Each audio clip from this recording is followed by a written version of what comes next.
Hello! Donc là, on va essayer de répondre à une question, c'est est-ce qu'il est nécessaire d'avoir un conseiller en gestion de patrimoine lorsqu'on fait partie de la classe moyenne supérieure? Alors mon idée, c'est pas de définir la classe moyenne supérieure, puisque les définitions évidemment sont biaisées en France, puisqu'on considère un niveau de revenu plutôt qu'un niveau de reste à vivre.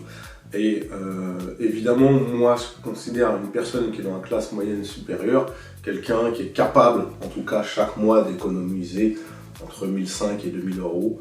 Allez, même on peut aller plus bas, entre 1000 et 2000 euros, quelqu'un qui est capable d'économiser ça chaque mois, il est de la classe moyenne supérieure, et ça, il n'y a pas de souci.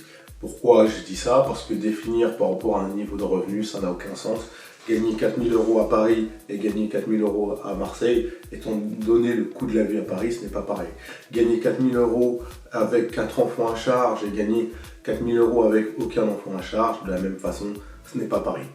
Donc maintenant qu'on s'est dit ça, la question c'est est-ce qu'il est intéressant de prendre un conseiller en gestion de patrimoine lorsqu'on est parmi ces personnes qui sont capables d'économiser chaque mois, aller entre 1000 et 2000 euros. Économiser et investir bien évidemment. C'est une question intéressante, mais la première question qu'il faut se poser, c'est pourquoi vous auriez besoin d'un conseiller en gestion de patrimoine? Est-ce que c'est parce que vous n'avez pas les connaissances, ou est-ce que c'est parce qu'il peut vous orienter vers des deals intéressants auxquels vous n'avez pas accès? Ça, c'est la première question que vous devez vous poser. Parce que si vous avez des connaissances, ce sera certainement la deuxième raison pour laquelle vous allez vous orienter vers un conseiller en gestion de patrimoine. C'est parce que lui aura potentiellement des deals auxquels vous n'avez pas accès. Mais si c'est la première raison, ne faites surtout pas ça. Pourquoi? Simplement, avant d'investir, vous devez avoir des connaissances fondamentales, que ce soit en investissement ou en fiscalité. Et ça, pour moi, c'est la base. Et aller voir un conseiller en gestion de patrimoine sans avoir la moindre connaissance, que ce soit dans le domaine financier, dans l'investissement ou dans la fiscalité, c'est le meilleur moyen de se faire arnaquer par le conseiller en gestion de patrimoine. Maintenant, quand vous êtes dans le deuxième cas, vous allez dire « oui, mais moi, j'ai pas le temps de gérer mes investissements ». Non. Vous croyez que le conseiller en gestion de patrimoine aura le temps de gérer vos investissements s'il a des tonnes de clients de la meilleure façon qui suivent? C'est une autre question que vous devez vous poser. Et par ailleurs, et là c'est pas pour critiquer les CGP, la majorité des CGP ont seulement 4 produits phares, voire 5 à vous proposer, c'est toujours les mêmes produits. Donc c'était l'investissement immobilier défiscalisé en Pinel. Bientôt ils ne pourront plus le proposer, donc ça va plus être dans leur proposition. Mais ça, encore une fois, Pinel, c'est juste vous achetez un logement neuf et vous pouvez profiter du dispositif Pinel, c'est un deal entre vous et l'État. Vous n'avez pas besoin d'un conseiller en gestion de patrimoine pour faire un investissement en Pinel. Sachant que lui, il va toucher peut-être 15-20 000 dans l'affaire, et donc vous allez payer 15-20 000 euros trop cher. Donc le Pinel, après le Pinel, il y en a des biens comme il y en a des mauvais. Ça, c'est toujours qu'une question de chiffres. À vous de calculer les chiffres, et c'est pour ça que vous devez acquérir des connaissances évidemment en investissement. Mais là, ce n'est que des maths, d'accord? Ce n'est que des maths. Combien vous allez engranger sur telle année et combien vous allez dépenser. Vous faites le ratio des deux et puis vous voyez ce que vous allez gagner. Donc ça, pour moi, vous n'avez pas besoin d'un conseiller en gestion de patrimoine pour faire ça. Le deuxième produit phare qu'ils aiment vous proposer, c'est l'assurance vie, d'accord? Pareil. Parmi les assurances vie, lui, qu'est-ce qu'il va vous proposer dans la plupart des cas? Des produits où lui, il est payé avec une rétrocommission. Donc, est-ce qu'il s'intéresse plutôt à ce que vous fassiez un bon deal ou est-ce qu'il s'intéresse à recevoir sa rétrocommission? Qu'est-ce qu'il va vous vendre dans l'assurance vie? L'avantage fiscal. C'est vrai qu'au bout de 8 ans de détention, évidemment avant un certain âge, vous n'allez pas avoir d'impôt entre guillemets sur le revenu à payer. Mais attention, il y aura toujours les prélèvements sociaux de 17,2%. Ça, il se cache de vous le dire la plupart du temps, d'accord? Donc ça, vous aurez toujours les prélèvements sociaux. Ensuite, effectivement, ils vont vous dire pour la succession, il y a un abattement supplémentaire, ce qui est vrai. Mais est-ce que vous, Et évidemment, vous aurez besoin de cet abattement supplémentaire. C'est la question que vous devez vous poser avant de rentrer dans une assurance vie. Ensuite, l'assurance vie qu'il va vous proposer, vous devez regarder les frais. Souvent, il y a des frais élevés. Et puis, il faut savoir les produits que propose l'assureur. Évidemment, ils vont dire on peut tout loger dans une assurance vie, ce qui est vrai et faux. Vous pouvez tout loger parmi les produits que propose l'assureur. Et donc, s'il n'y a que des produits foireux, vous allez faire des investissements foireux. Il vous propose rarement d'ouvrir un PEA, et pourtant, moi je conseille de le faire, puisque au bout de 5 ans de détention, évidemment, vous êtes exonéré d'impôts, évidemment sur les plus-values, mais évidemment, comme partout, vous aurez les prélèvements sociaux. Sachant qu'un PEA, vous pouvez déposer jusqu'à 150 000 €. Ça ne veut pas dire que la valeur de votre PEA elle est capée à 150 000 €. Si vous faites des plus-values, vous faites des plus-values, mais vous pouvez déposer déjà jusqu'à 150 000 €.